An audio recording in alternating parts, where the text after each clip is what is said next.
The next thing you should think about, and I'll spend some time on this, is making sure that your baby feeds every 2 to 3 hours, which amounts to about 8 to 12 times a day. This is important beginning day one for 3 reasons. Number one, mom's breast milk will not come in for the first 3 to 4 days, give or take. In those first days, what her body will be producing instead is a substance called colostrum. And it's fascinating. You should talk to the doctors and nurses about it. It's really interesting stuff because they'll call colostrum liquid gold. It's like this concentrated superfood that not only provides all the hydration and nutrition that your newborn will need in those first couple days or so, but it's also chock full of antibodies and immune system starters, basically, that will power your newborn baby's body through the first week and beyond.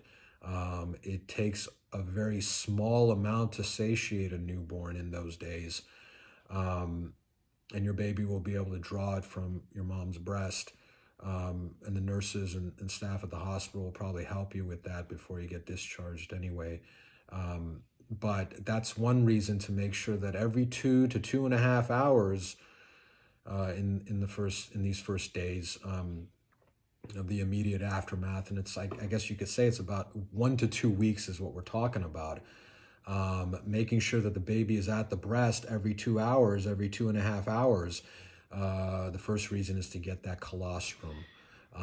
Babies, when they're first born, they're going to be super, super alert and wide awake because they've just been through an intense ride, and their eyes will be fully open and they'll be able to lock eyes with you and stare into your soul. In pretty short order, they're going to get very, very sleepy, but it's going to be important to put them at the breast every 2 to 2.5 hours anyway, even if you have to wake them up. So they can get the colostrum. The second reason you want to put the baby to the breast every 2 to 2.5 hours is for practice for breastfeeding. Like I said, mom's milk won't come in for a few days, but the body responds to that stimulus. The body begins to ramp up milk production, I think with labor and delivery, but definitely when the baby is at the breast and is sucking.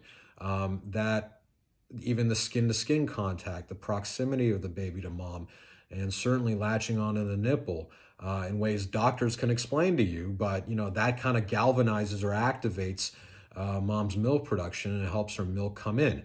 Don't expect it to come in immediately, but getting into the habit now of putting the baby to the breast every 2 to 2.5 hours is good, because that's what your life is going to look like for the foreseeable future.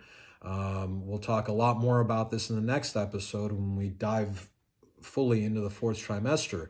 But what you're going to be looking at for the foreseeable future is essentially a 2.5 to 3 hour cycle where your baby feeds or nurses every 2.5 to 3 hours.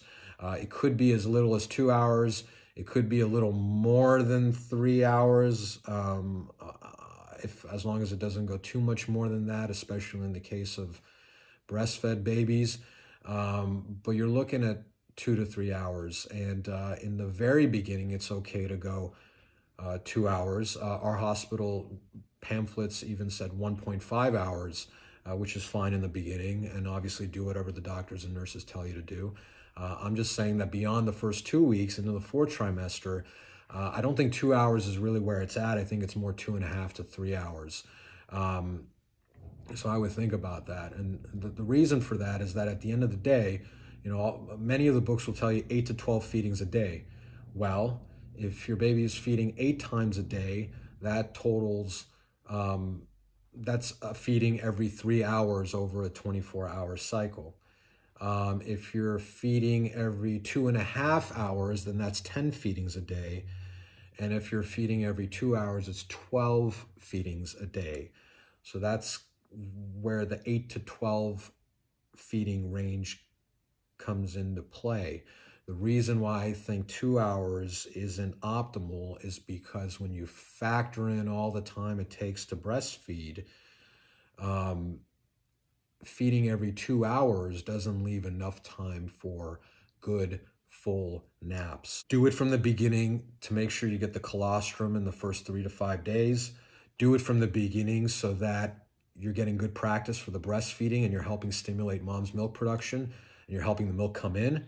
And do it from the beginning because as mom's milk comes in, if you're nursing every 2.5 hours, or if you're at least putting the baby to the breast, if you're in the habit of doing that, then it will help to prevent engorgement of the breast, which is all of a sudden the milk is coming in. It's not being released because, the body was anticipating a feeding and maybe you didn't feed. Well, now mom's breasts are full of milk, and I don't know personally, but, women will tell you it could be uncomfortable. There could be pain and discomfort. It could be an obstacle, roadblock on the road or on the path towards successful breastfeeding. So those are at least 3 reasons why you want to put the baby to the breast every 2.5 or as little as 2 hours. And again, whatever the doctors and nurses tell you, but you want to start doing that from the beginning, even though mom's milk doesn't come in for a couple days.